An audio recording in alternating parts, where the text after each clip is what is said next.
அந்த வில்லேஜில் இருக்க மக்களுக்கு சுத்தமாக ஹோப்பே இல்லை.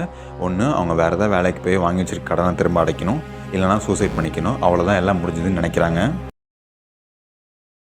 ஒரு ட்ரோன் வந்து அந்த டார்க் க்ளவுட்ஸ்குள்ளே போய் அந்த டார்க் க்ளவுட்ஸோட லைட்னிங் அண்ட் தண்டர் பவர்லாம் அப்சர்வ் பண்ணிவிட்டு அதை கம்ப்ளீட்டாக அந்த வில்லேஜ்லேருந்து வேற ஒரு டேரெக்ஷனுக்கு கூட்டிகிட்டு போயிட்டுருக்கு. இன்னொரு பக்கம் இன்னொரு ட்ரோன் வந்து அந்த ஃபார்மிங் லேண்டில் இருக்க பிளான்ட்ஸ் எல்லாம் செக் பண்ணி சப்போஸ் ஏதாவது பிளான்ட் வந்து டேமேஜ் ஆகிருக்கு அப்படின்னா அந்த டேமேஜ் ஆன பிளான்ட்டை வந்து எப்படி சரி பண்ணுறதுன்னு சொல்லிட்டு அந்த ஒர்க்கை வந்து பண்ணிகிட்டு இருக்கு. இதெல்லாம் பார்த்து அந்த வில்லேஜில் இருக்க பீப்புளுக்கு அப்போ தான் புரியுது, இது தேவா அண்ட் திவ்யா ஒரு ட்ரோன் தான், அவங்க நம்மளோட எனிமீஸ் இல்லை, அவங்க தான் நம்மளை காப்பாற்ற ட்ரை பண்ணுறாங்க அப்படிங்கிறத அங்கே இருக்கவங்க அப்போ தான் புரிஞ்சுக்கிறாங்க. அந்த வில்லேஜில் இருக்க அத்தனை பேத்துக்கும் சேம் நைட்டில் ஒரு பேட் ட்ரீம் வந்து வந்திருக்கும். அதை பற்றி எல்லாரும் அடுத்த நாள் பரபரப்பாக பேசிகிட்டு இருக்கும்போது தான் தேவா அண்ட் திவ்யா அவங்க வீட்டுக்கு திரும்ப வந்திருப்பாங்க. அவங்க அந்த வில்லேஜில் இருக்க எல்லா ப்ராப்ளமும் இன்னும் அப்படியே தான் இருக்குது, ஈவன் இன்னும் அதிகமாக இருக்குங்கிறத நோட்டீஸ் பண்ணிவிட்டு தேவா வந்து ஆல்ரெடி மேஜிக்கை கரைச்சி குடிச்சிருக்கான், திவ்யா வந்து சயின்ஸ் டெக்னாலஜியை ஃபிங்கர் டிப்பில் வந்து வச்சுருக்காங்க. அவங்க 2 பேரும் கஷ்டப்பட்டு ஒரு 2 ட்ரோன்ஸை வந்து க்ரியேட் பண்ணுறாங்க.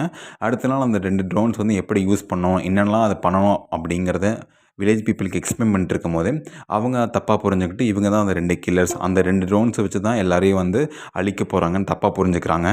வில்லேஜில் இருக்க எல்லோரும் தேவா திவ்யாவோட அப்பா அம்மாவை அட்டாக் பண்ண ஆரம்பிக்கிறாங்க. அதேமாதிரி அவங்க கஷ்டப்பட்டு செஞ்சு வச்ச 2 ட்ரோன்ஸையும் டேமேஜ் பண்ணவும் ஆரம்பிக்கிறாங்க.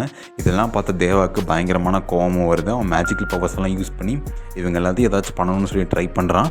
ஆனால் அதுக்குள்ளே அவங்க சிஸ்டர் திவ்யா உள்ளே பூந்து இல்லை வேண்டாம், யாரையும் எதுவும் பண்ணிடாத, அவங்க நம்மளை பற்றி தப்பாக புரிஞ்சுக்கிட்டாங்க அப்படிங்கிறத சொல்கிறா.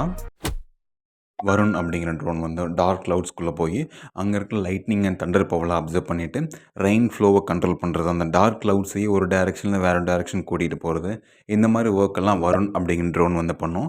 இன்னொரு பக்கம் புவி அப்படிங்கிற ட்ரோன் வந்து ஃபார்மிங் லேண்ட் அண்ட் பிளான்ஸ் எல்லாமே ஏதாவது நல்ல கண்டிஷனில் இருக்கா, இல்லை ஏதாவது டேமேஜ் ஆகிருந்தால் அதை எப்படி சரி பண்ணுறது, இந்த மாதிரி ஒர்க்கெல்லாம் புவி அப்படிங்கிற ட்ரோன் வந்து பண்ணோம்.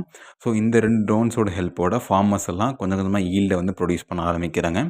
ஒரு 1 or 2 இயர்ஸ்லேயே அவங்க யூசுவலாக ஃபார்மிங் பண்ணாங்கன்னா எந்த அளவுக்கு ஈல்ட் அண்ட் ப்ராஃபிட்டை மேக் பண்ணுவாங்களோ அதை விட 3 times பெட்டரான ஈல்ட் அண்ட் ப்ராஃபிட்டையே மேக் பண்ணுறாங்க இந்த 2 ட்ரோன்ஸ் ஹெல்ப்போட. இந்த ஸ்டோரியை பற்றி உங்கள் ரிவ்யூவை கமெண்ட்டில் சொல்லுங்கள்.